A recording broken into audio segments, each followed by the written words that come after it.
Pendant notre soirée ciné hebdomadaire, mon copain Jake s'est endormi sur le canapé, son téléphone déverrouillé. Des notifications illuminaient l'écran.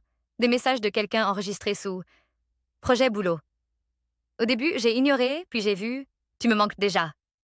Hier soir était incroyable. J'ai hâte de te revoir demain. Mon estomac s'est retourné. Cela faisait 3 ans qu'on était ensemble. On venait de verser un acompte pour une maison et on avait même choisi des prénoms pour nos futurs enfants. Et maintenant, ça? J'ai parcouru leurs messages. Réservation d'hôtel, photos osées et même des discussions sur moi, sur comment ils géraient la situation et ne voulaient pas me blesser. Comme si tromper pendant un des mois n'était pas déjà un coup de couteau dans le cœur. Mais je n'ai pas crié. Je n'ai pas jeté son téléphone. À la place, je l'ai reposé exactement où il était, l'ai couvert d'une couverture comme la petite amie aimante que j'étais, et me suis effondrée intérieurement. Brr. L'enquête commence. Le lendemain matin, Jake a agi comme si tout était normal. Un baiser sur le front, le petit-déj préparé, même des discussions sur les couleurs de peinture pour notre maison. Pendant ce temps, je planifiais déjà ma vengeance. Avec ma meilleure amie, Mia, on a fouillé. Les relevés bancaires. Resto dans des endroits où je n'étais jamais allée. Frais d'hôtel pendant ses déplacements pro. L'historique des positions. Son téléphone localisé dans un immeuble tous les mardis et jeudis. Ses soirs de travail. Les réseaux sociaux. La mystérieuse inconnue était Lena, sa nouvelle collègue. J'ai fait semblant que tout allait bien. J'ai même initié l'intimité, ce qui m'a rendu malade après, tout en accumulant les preuves. Sabre, l'opération piège. J'ai dit à Jake que j'avais un congrès pro hors de la ville. En réalité, je suis restée chez Mia et j'ai surveillé via la caméra de surveillance. L'arrivée de Lena dans notre hélas appartement, sac de voyage à la main.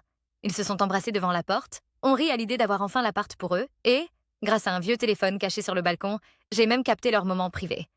Le lendemain, pendant que Jake était au travail, j'ai déménagé tout en ce qui m'appartenait, laissé les preuves de son infidélité imprimées sur la table et les bloqué partout. La chute. Jake a paniqué. Les emails ont afflué. Ce n'est pas ce que tu crois. On peut surmonter ça.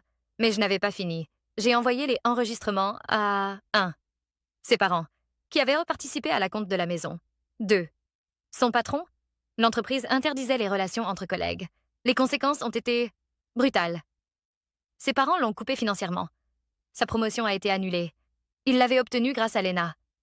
Lena a été mutée dans un autre bureau après l'intervention des RH.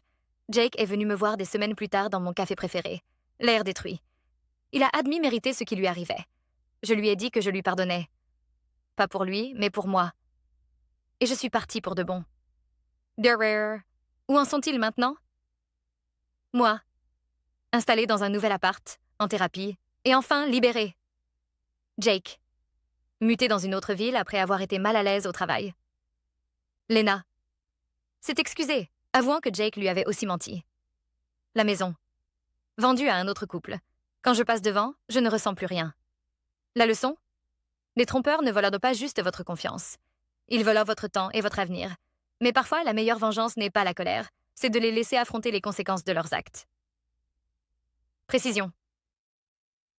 Oui, j'ai gardé les enregistrements, mais sous clé. Non, je ne regrette pas de l'avoir exposé. Non, on ne s'est pas remis ensemble. Pardonnez, donnez une seconde chance.